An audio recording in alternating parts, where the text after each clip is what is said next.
Hello, viewers. Today is September 2nd, 2024. Today I also happened to be the Labor Day.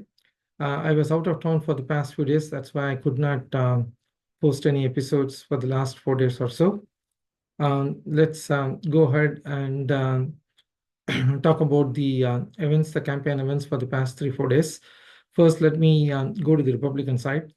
Last week, the Republican candidates, the top of the ticket, former President Donald Trump, as well as J.D. Vance, were campaigning on the Midwest area. They campaigned in Pennsylvania, Wisconsin, and Michigan. And also, former President Donald Trump also gave some interviews, and he also talked about some of the key issues from my perspective. The first one is he talked about the 6 weeks abortion ban that is on the ballot in Florida. Initially, he said that he is not for it. He would like to have he would like to extend the timeline from 6 weeks to somewhere around 10 weeks or so, is what he said. But then he was not very clear as to whether he is going to actually vote for that initiative, or he's not going to vote for that initiative. And that was not quite clear, because he happens to reside in Florida, and he's going to do vote one way or the other. So I think he's trying to come to somewhere near the middle in terms of this reproductive rights issue, because he knows he's losing very big on that issue, the Democrats. And so he wants to come somewhere to the middle, but he's not able to stake out a good position because of his own words.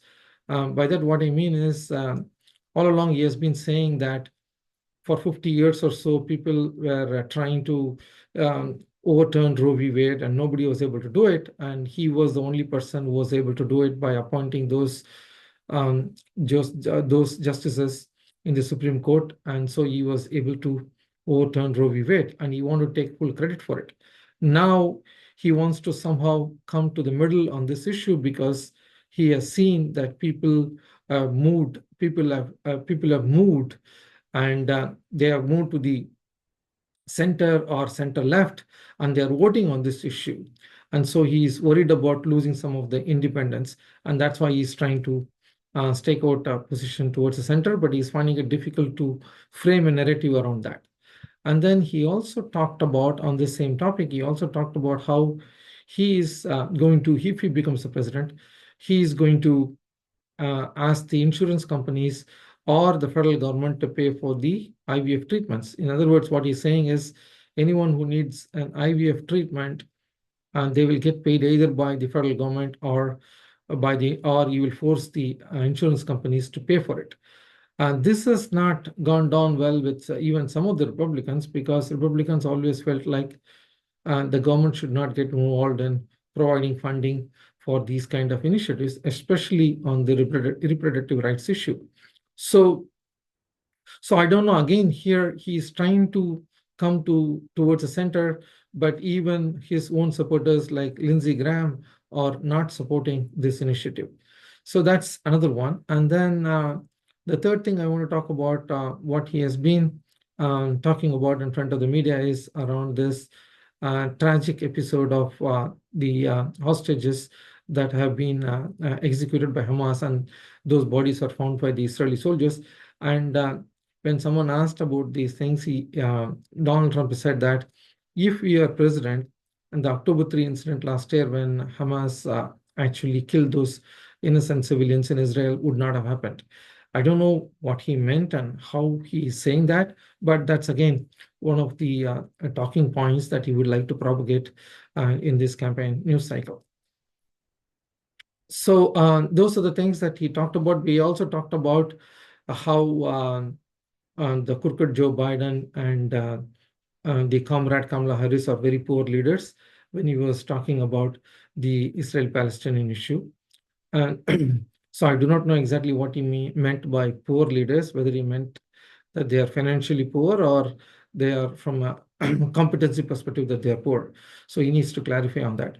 So now going to the Democratic side, Kamala Harris and Tim Walz had a sit-down interview with Dana Bash of CNN. Overall, the interview went well, but I think the expectations were also quite low, because Donald Trump and J.D. Vance were keeping the expectations so low. They were saying that she's not capable of doing an interview, and she's not able to answer questions and those kind of things. But it turned out she was more than competent. Granted, that was a very short interview. From my view, they could have gone on for a little longer, another 20-30 minutes. And also, most of us knew the questions, so she was very well prepared. So she beat the very low expectations of the Republicans. And so the event that they were really watching for, the Republicans were watching out for, and became a non-event because she was able to pass that low bar. So then they did campaign in Georgia, the Democratic ticket. Last week, they went on a bus tour as well. So they are going to invest resources and their time in Georgia, it looks like. In fact, I did mention in one of my prior episodes that if she wins Pennsylvania and Georgia, she will be President Harris. Then today being a Labor Day, the Democratic candidates campaigned today.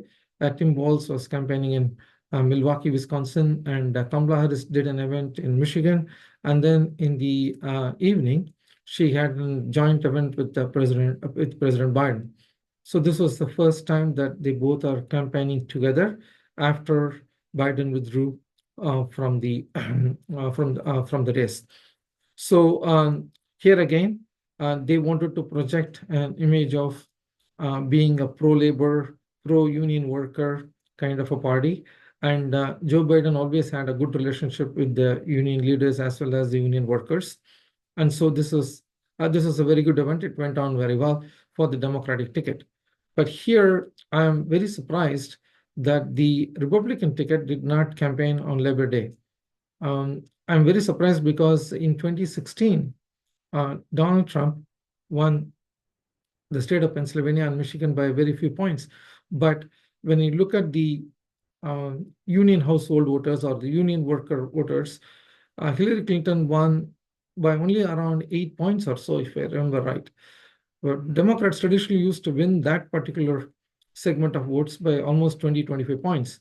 So I think the lower margin helped Donald Trump to win states like Pennsylvania and Michigan. So I thought he would have learned his lesson from 2016 and would have campaigned today.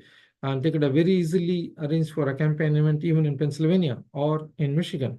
But I do not know why they didn't have any event today.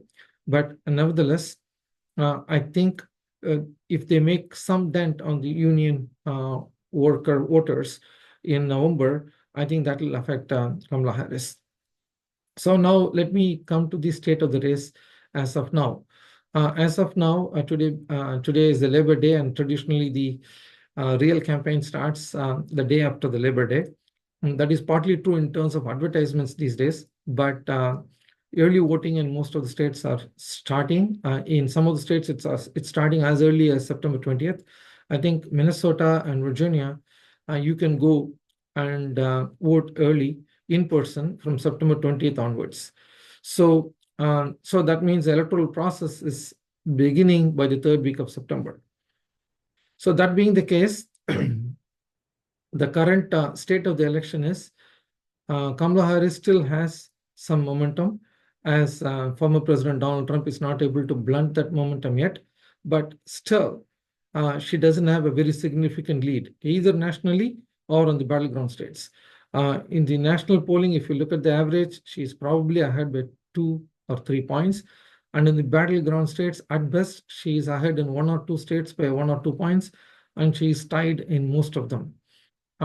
In fact, the only state I think she's doing reasonably well, I think, is Michigan, where she has a slightly better lead. But other than that, everything is kind of very tight as of now. And so the next big event, of course, is going to be the debate on September 10th. So let's see how that pans out after the debate, how the actual horse race changes, or if it changes. So that's it from me today. I'll come back to you with a different program tomorrow. Till then, take care.